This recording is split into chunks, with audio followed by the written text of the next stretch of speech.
Let's finally place Tengen on the Demon Slayer tier list. It's been roughly 2 weeks since the character came out, which gave us enough time to properly ponder his strengths and his weaknesses. Now, I'm not gonna wait until the end of the video to finally reveal his placement on a tier list. I will say it right now. I think Tengen is an A+ character. Looking at the last tier list that I made, I'd say he's definitely not on the same level as those S tier characters, but he is about as strong as those A+, which is why I put him right between Water Tanjiro and Gyu. That said, Tengen definitely enables some very good teams that I would consider S-tier teams. And he definitely has some strengths, but his weaknesses prevent him from climbing any higher. And knowing what those are is a lot more important than knowing whichever letter I assign them to on the tier list. That's what the rest of this video is all about. Let's get into the why Tengen is an A+ character. In Demon Slayer, characters are complex. They have a lot of strengths and a lot of weaknesses. So for this video, I want to focus on what I think are the biggest reasons why I placed them this high or I placed them this low, depending on what you were expecting. One of the biggest reasons for picking Tengen in this game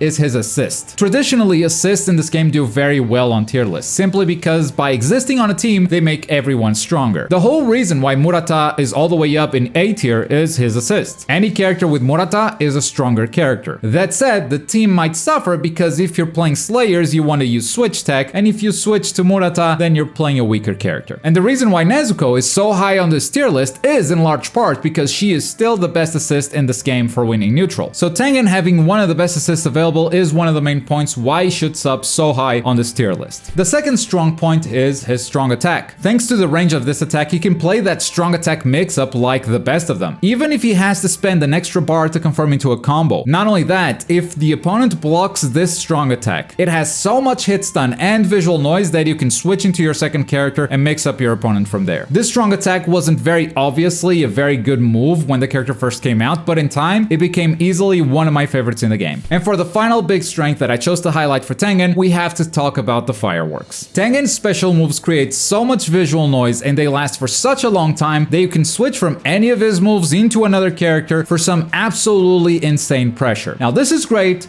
for two main reasons. One, neutral. Tilt assist into switching character is one of the most oppressive moves in this entire game. Tilt assist on its own is actually one of Tengen's weaknesses, and I want to talk about it later in the video. But if you switch while doing this move, it is so incredibly powerful. Switching denies every weakness that this move has except for its lack of tracking, but you also make that up by having a second character on stage, just playing neutral while Tengen is over there doing his own fireworks. The opponent cannot parry this move because you've already switched. If the opponent counters and attacks Tengen, it doesn't matter, he's not the active character anymore. It's so loud, it's so big, it's really hard to deal with it in the hands of a smart player because the timing of this move can also be different when you do it. You might switch immediately or you might wait until the end of the move to switch, and the startup of this move is quite fast. One of the reasons why Gyu is all the way up in A+ tier is because in that mid-range, his water wheel comes out insanely fast. So in that range, that is Gyu's game. That is where he wants to be. Tengen doesn't have a water wheel, but these fireworks are just as fast, especially from the mid-range. From far away, you can see it coming and react, but if Tengen is this close, it's really hard to see it coming. Paired with switch tech, this move is incredible. And the second reason why fireworks are great is resets. And this doubles down for his assist too, because any character can drop a combo into Tengen's assist and the opponent will be put straight into a reset. Now, you can parry Tengen in most of these scenarios, but the thing with resets is you keep them varied. If you keep them varied, parrying them becomes much harder for the opponent. But it's not just the assist. The fact that Tengen cannot combo from his first and his second attacks into his skill move was actually a blessing in disguise, because this means you can drop any combo you want into a switch and now the opponent is trapped in a sea of explosions while you are free to mix them up. And the best part is if they decide to parry the reset, if they decide to parry Tengen's explosions, your other character is actually free to block. So while the opponent can deny this type of reset, it is completely safe to try. And it's for these reasons that I think Tengen is a very strong character. There are a few others, but I think these are the main ones. That said, he's not as strong as those S tiers, so let's talk about his weaknesses. First weakness is the tilt skill. That's right, we just talked about it being one of his strongest moves. How come it's also one of the weakest? Well, tilt skill on its own is a very easy ability to counter, especially if you're playing a character with long range attacks like Enmu or Rui, or a character with projectiles like most of the other demons. But even if you don't have those, a well-timed push block can punish it with a reversal move or even some strong attacks. Tilt skill is very unsafe. Tengen is risking his life life every time he does it because he cannot cancel before that animation is over. That's why, to make it safe, we switch characters, and that's indeed one of the strongest tools he has. But think about what that means. That means that this move costs not only a bar of meter, it costs an assist bar too, making one of his greatest tools one that is quite expensive as well. I think overall that's just good balance, but these S tiers, they do not care about our puny balance. Next big downside is his guard skill. Now, in a combo, this is a beautiful ability. The problem is when you use it for its main purpose, which is being a reversal type move. An invincible move designed to counter an opponent's approach. Now, invincible moves like these should be punishable either on whiff or block. That's the whole point. You risk something to steal your turn back. If you misread your opponent, you should be getting punched in the face. But even as a punishable move, this one has a ton of recovery. So much so that it is a really dumb idea to use it in combos when your opponent has an escape available. Because if they pop that escape with the right timing, they have enough time to still catch you recovering. Now, that's true for a lot of other moves as well, and I honestly would have been fine with this recovery if this rising kick only had either a bigger hitbox or moved further when executed. As it stands right now, this move is extremely risky because of its low range. So often it just fails as a reversal type move, and that ultimately means Tengen has one less tool in his arsenal. Usually it's good when characters have a DP ability like this, but in this case it's so bad that it ends up being very situational. Finally, I think Tengen's damage is nothing impressive, unless I'm starting a combo with tilt skill, which does happen. Tilt skill may be a very unsafe move in neutral, but as a punish ability, it's actually goated. But outside of those situations, Tengen's damage is always below average. So if you want damage, that means you're gonna have to rely on your assists, or switch out after you get the hit with Tengen. Looking at all the S tiers, they're all great damage dealers. Even the A+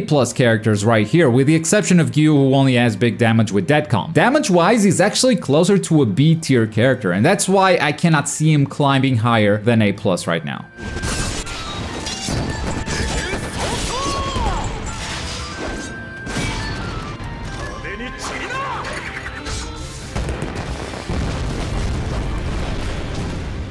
Ultimately, that's where I feel like Tengen belongs as far as competitive Demon Slayer goes. He's strong. Having him as an assist makes every single character in this game stronger, but the character himself is definitely not an S tier. That doesn't mean, however, that you cannot have an S tier team with Tengen. Make sure to check out my last Tengen video with which characters work better with him, because I think that if you're running Tengen Hinokami or Tengen Zenitsu, you're definitely running a team that is able to compete even against the strongest demons. Their synergy is just that good. A+, the 8th strongest character in the current Demon Slayer roster. That's my opinion, and I appreciate you guys sticking around to hear it. So, right now, I'd love to hear yours as well. Do you agree with this take? Do you have a different idea of how strong Tengen is? Let me know in the comments below. And as always, thank you very much for watching. My name is Globku, and I'll see you next time. Bye!